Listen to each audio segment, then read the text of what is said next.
ಇವತ್ತಿನ ರೆಸಿಪಿ ಬಂದು fried rice.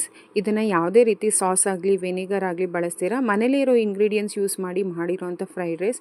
ಇದು ಕ್ವಿಕ್ಕಾಗಿ ಕೂಡ ಆಗುತ್ತೆ ಆ್ಯಂಡ್ ಸಖತ್ ಟೇಸ್ಟಿಯಾಗಿ ಕೂಡ ಇರುತ್ತೆ. ಶುರು ಮಾಡೋಕ್ಕೆ ಮುಂಚೆ ಯಾರಿನ ನನ್ನ ಚಾನಲ್ ಸಬ್ಸ್ಕ್ರೈಬ್ ಮಾಡ್ಕೊಂಡಿಲ್ಲ ಸಬ್ಸ್ಕ್ರೈಬ್ ಮಾಡ್ಕೊಳ್ಳಿ, ಲೈಕ್ ಮಾಡಿ, ಶೇರ್ ಮಾಡಿ ಆ್ಯಂಡ್ ಕಮೆಂಟ್ ಮಾಡಿ. ನಾನಿಲ್ಲಿ ಒಂದು ಬಾಣಲಿಗೆ 2-3 ಸ್ಪೂನ್ ಆಗೋಷ್ಟು ಎಣ್ಣೆ ಹಾಕ್ಕೊಂಡಿದ್ದೀನಿ.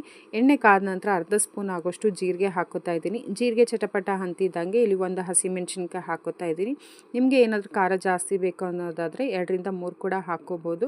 ಹಸಿಮೆಣಸಿನ್ಕಾಯಿ ಹಾಕೊಂಡ್ಮೇಲೆ ನಾನಿಲ್ಲಿ ಚಿಕ್ಕದು 2 ಈರುಳ್ಳಿ ಹಾಕೋತಾ ಇದ್ದೀನಿ. ಈರುಳ್ಳಿನ ಸ್ವಲ್ಪ ಗೋಲ್ಡನ್ ಬ್ರೌನ್ ಆಗೋ ತನಕ ಚೆನ್ನಾಗಿ ಫ್ರೈ ಮಾಡ್ಕೋಬೇಕು.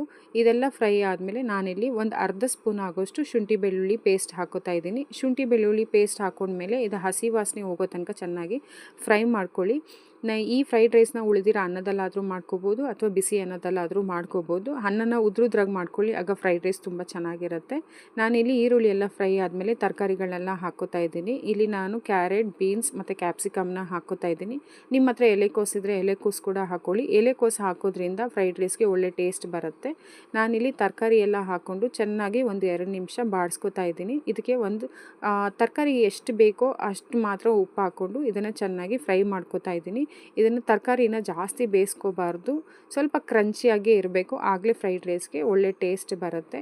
ಜಾಸ್ತಿ ಓವರ್ ಕುಕ್ ಮಾಡ್ಕೋಬಾರ್ದು ತರಕಾರಿನ.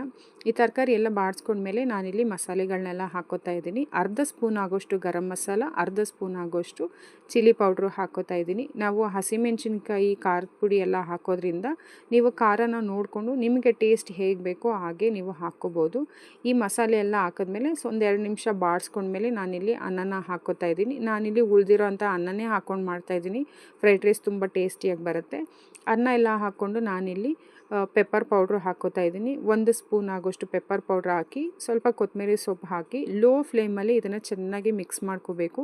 ಮಸಾಲೆ ಎಲ್ಲ ಅನ್ನಕ್ಕೆ ಹಿಡಿಯೋದ್ರಿಂದ ಸ್ವಲ್ಪ ಲೋ ಫ್ಲೇಮಲ್ಲೇ ಇಟ್ಕೊಂಡು ಇದನ್ನು ಚೆನ್ನಾಗಿ ಮಿಕ್ಸ್ ಮಾಡ್ಕೊಳ್ಳಿ.